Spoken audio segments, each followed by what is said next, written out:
চলো এখনই ওরা হাতে নাতে ধরতে হইব। ভাই সুলাইমান, ওই রে আজকে মনে হয় ধরা পড়ে গেলাম। এখন ওদেরকে কি বলবো? কিরে সুলাইমান, তুই বলে রোজা রাখোস, 5 ওয়াক্ত নামাজও পড়স, আবার তারাবিও পড়স, তো এটা কি দেখতাছি? ভাই আজকে তো জাগনা পাই নাই, সেই কারণে রোজা রাখতে পারি নাই।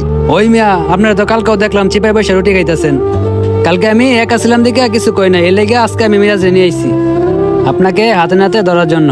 তাই আজকে আইসা আমরা হাতে নাতে ধরছি। আবার মিছা কথা কন মিয়া, আপনি আজকে রোজা রাখেন নাই? আপনি তো রোজাই রাখেন না মিয়া। লজ্জার কথা কি বলবো ভাই, আমি তো রোজা রাখতে পারি না, আমার প্রচুর গ্যাস হয়। আর আমার কয়দিন ধরে গ্যাসের ব্যথাটা প্রচুর বেড়ে গেছে, সেই কারণে রোজা রাখতে পারি না। এই রোজা রমজানের মাসে তুমি মিছা কথা বলো মিয়া? তোমাকে একটা কথা বলি শোনো, তুমি সবার চোখ ফাঁকি দিতে পারবা, কিন্তু উপরওয়ালার চোখ কখনোই ফাঁকি দিতে পারবা না। তুমি আরো মানুষকে বইলা বাড়াও যে রোজা রাখেন, নামাজ পড়েন, আর তুমি ঝুপে পয়সা রুটি খাও, দোকানে আইসা কেক খাও। এটা কি ভালো মানুষের কাজ? আর মানুষের শারীরিক সমস্যা থাকতেই পারে, মানুষের সাথে এত লোক চুরি করে লাভ কি? উপরওয়ালা তো সবই দেখতেছে। তার মানে তুমি মানুষকে ভয় পাও, উপরওয়ালাকে ভয় পাও না। শোনো ভাই, তোমাকে একটা কথা বলি, রোজা রাখলে মন থেকে রাখতে হয়, মানুষকে দেখিয়ে কখনো রোজা রাখা যায় না। ভাই এই যে তুমি বলো না তোমার গ্যাস, ডায়াবেটিস, এটা সেটা, তুমি একবার রোজা রাখা দেখো, দেখবে এগুলো তোমার কিছুই মনে হবে না।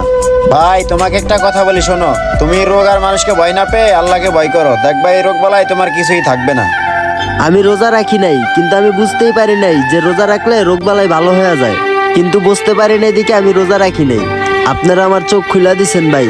আমি আজকের পর থেকে 5 ওয়াক্ত নামাজও পড়বো এবং রোজাও রাখবো, আর তারাবির নামাজও পড়বো। আপনারা আমার জন্য দোয়া করবেন ভাই। ঠিক আছে ভাই, তুমি যত তোমার ভুলটা বুঝতে পারছো এটাই অনেক কিছু। আর তোমার জন্য দোয়া রইলো। ঠিক আছে, ভালো থাকো। ঠিক আছে, ভালো থাকো, আল্লাহ হাফেজ। আসসালামু আলাইকুম বন্ধুরা, রমজান মাসে আমরা অনেকেই আছি এই ধরনের ভুলগুলো করে থাকি। তাই আসুন মানুষকে ভয় না করে আল্লাহকে ভয় করুন। আর আমাদের ভিডিওটি যদি ভালো লেগে থাকে তাহলে অবশ্যই লাইক, কমেন্ট, শেয়ার করে সবাইকে দেখার সুযোগ করে দিবেন। ধন্যবাদ সবাইকে। আসসালামু আলাইকুম।